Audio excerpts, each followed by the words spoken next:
یہ اشکال کیا گیا، اور یہ بہت کامن اشکال ہے جو شفاعت کے اوپر کیا جاتا ہے۔ نہ صرف شفاعت کے اوپر کیا جاتا ہے بلکہ بہت سے اعمال ہیں جن کے اوپر کیا جاتا ہے۔ مثال کے طور پر زیارت امام حسین علیہ الصلوۃ والسلام کے متعلق صلی اللہ علیہ وسلم،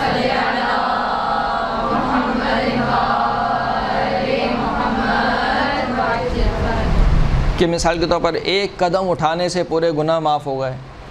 یہ کیسے ہو سکتا ہے؟ امام حسین کی زیارت کے لیے کوئی شخص اگر ایک قدم اٹھائے تو کیا ہوتا ہے؟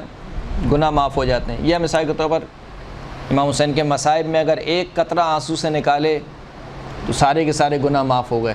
بعض لوگ اشکال کرتے ہیں یہ کیسے ممکن ہے کہ ایک قطرے سے سارے کے سارے گناہ معاف ہو جائیں؟ پھر تو آپ نے گناہ کی چھوٹ دے دی۔ انسان پورے سال مثال کے طور پر گناہ کرے اور ماہ محرم میں آ کے چند دن مثال کے طور پر آنسو بہا لے، صاف ہو گئے اس کے اعمال۔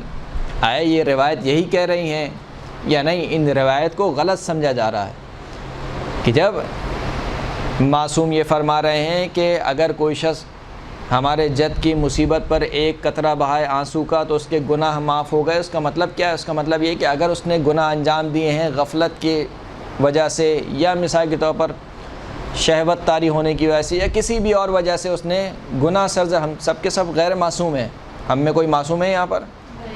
کوئی معصوم نہیں ہے، ہم سب سے غلطیاں ہوتی ہیں۔ لیکن وہ غلطیاں کیسی ہوتی ہیں؟ لاپرواہی کی ہے مثال کے طور پر کہیں، یا مثال کے طور پر غفلت کی ہے اس وجہ سے، نہ یہ کہ عمدن اور جان بوجھ کر، یعنی جسے ہم بغاوت کہتے ہیں، بغاوت نہ کی ہو انسان نے۔ خود دعاؤں میں بھی اہل بیت اطہار کی دعاؤں میں جملہ ملتا ہے کہ اے خداوند کریم اگر مجھ سے کچھ غلطی سرزد ہوئی ہے تو وہ اس وجہ سے نہیں ہوئی ہے کہ میں تیرے سامنے کھڑا ہو گیا ہوں، یعنی تو نے ایک حکم دیا ہے اور میں اس کے خلاف اپنے آپ کو کھڑا کر رہا ہوں کہ کیونکہ خدا نے یہ حکم دیا ہے اب میں اس کے برخلاف کروں گا۔ بغاوت نہیں کی ہے انسان نے، لیکن غفلت میں مثال کے طور پر گناہ انجام دے دیے ہیں تو وہ گناہ سارے کے سارے کیا ہو جائیں گے؟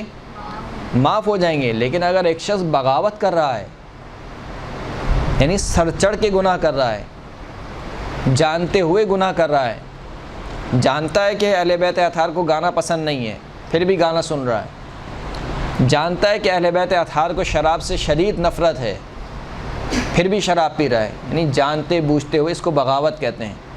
تو اس کے یہ روایت یہ نہیں کہہ رہی کہ ایسے کوئی بھی گناہ معاف ہو جائیں گے، ایسے کہ گناہ معاف نہیں ہوں گے۔